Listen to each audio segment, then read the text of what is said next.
Hey, I'm Kris. I live in Las Vegas and I love Keytars. So, it's been a while since I've done a little Keytar review. It's been a while since I've talked about the year in review. And the question I have today is, why are all the synthfluencers selling all their hardware gear, right?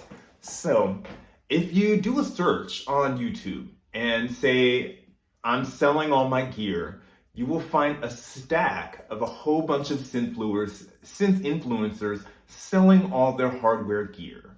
Now, all of them have a different reason, and all of them have the same reason. Sometimes when you are oversaturated with a whole bunch of gear, and you don't really know what to pick up that day in order to write some music, or you feel that like your creativity is stifled because you have maybe too many choices. The funny thing about creativity, sometimes when you have more limitations, it makes you be more innovative, right? So last year, for my New Year's resolution, I had made the promise to myself to not go crazy, not buy every brand new synth, to fight off my gear acquisition syndrome. And I was more or less pretty successful. I've only bought one or two little synthesizer accessories in the last year. I will admit, I did buy that. I did buy a new Keytar this year, but I bought it at a discounted rate from Japan. I just one of those people, I don't pay retail for anything. And as well as I have bought a couple of little synth modules like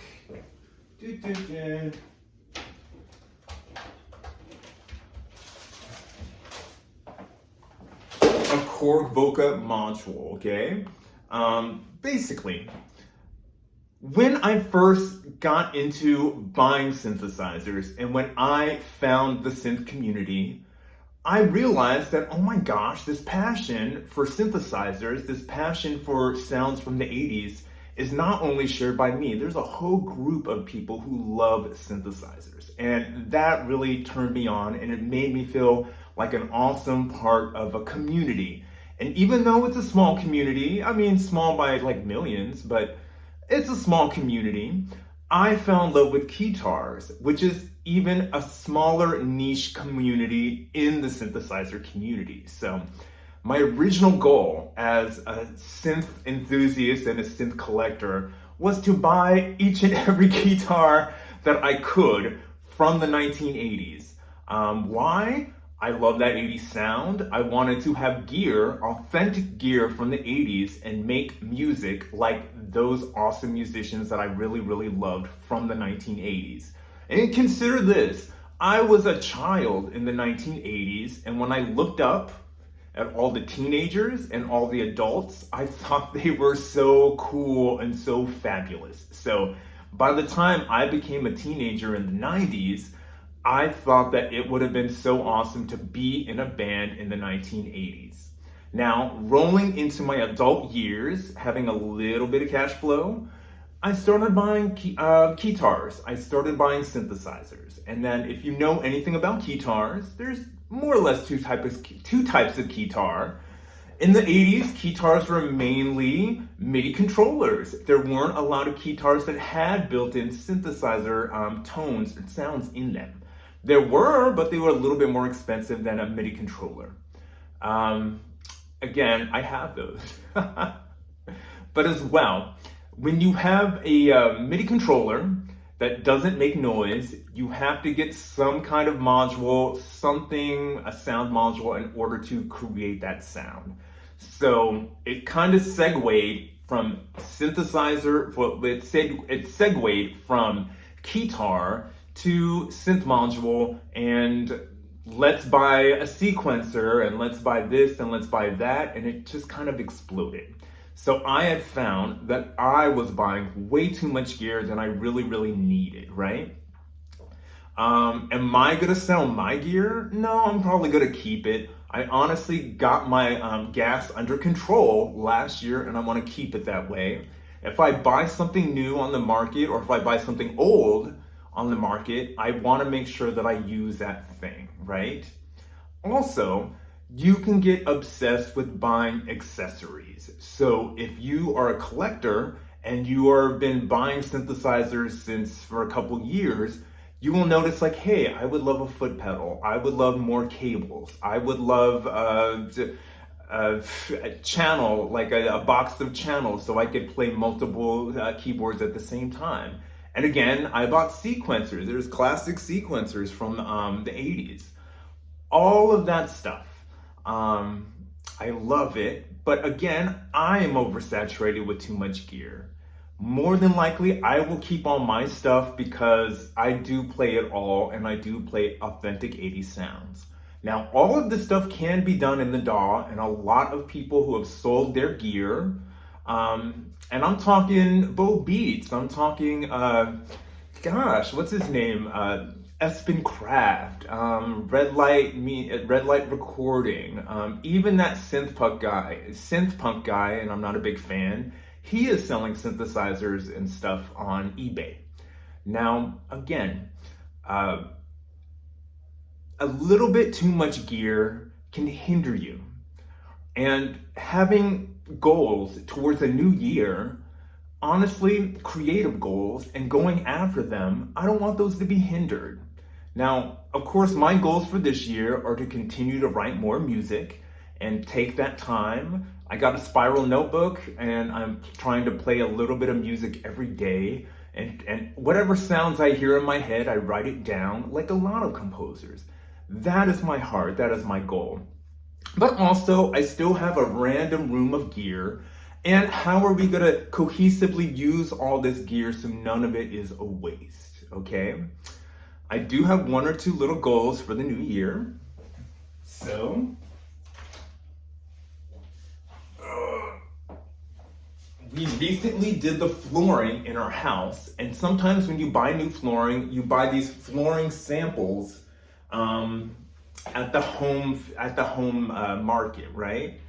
Since I have this giant flooring sample, I decided, and I have a whole bunch of pedals over there, that would be an awesome project for the new year to make a pedal board. So this guy and a little Velcro and a little bit of creativity is going to turn into a synth pedal like board.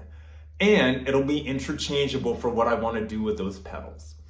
As well as sometimes when you have an 80s synthesizer, you could only do so much with the programming. A lot of 80s tones were really based on trumpets, horns, strings, bass lines, sequences like that, pads, but there weren't a lot of guitar sounds and distortion sounds in 80s music.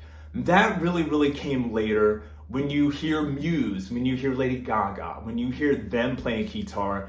They're doing dope like guitar leads off of a Keytar. I fell in love with that too. So again, 80s synthesizers can only be programmed so much, and even though I love my Keytars and I love to program, I'm not the best programmer in the world. I can mess with my sounds to make them sound the way I want to, but I don't have complete mastery of programming synthesizers. So, hence a little bit of pedal. If you plug in a synthesizer into a pedal, you can alter that sound to make it any way you want. It's still gonna take tweaking, but super duper easier than going into a menu, especially an 80s menu, and then trying to make that sound that you're looking for. Again, a lot of the pedals I am using, it's for distortion, it's for reverb, it's to make a Keytar sound like a guitar.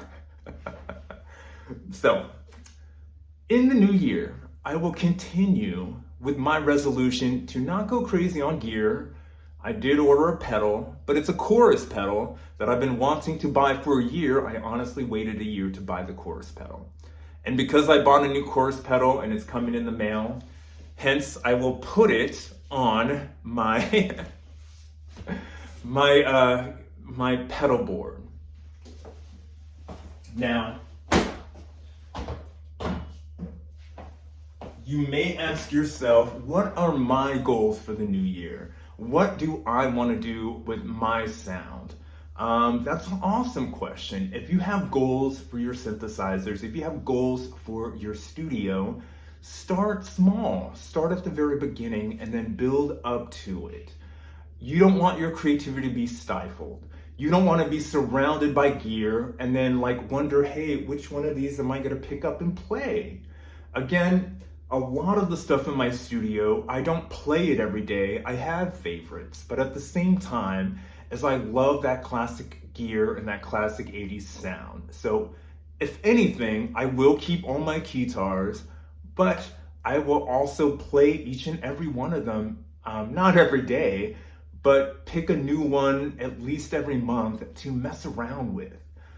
So they're not a waste. And of course, they still have all their gay 80s tones in them.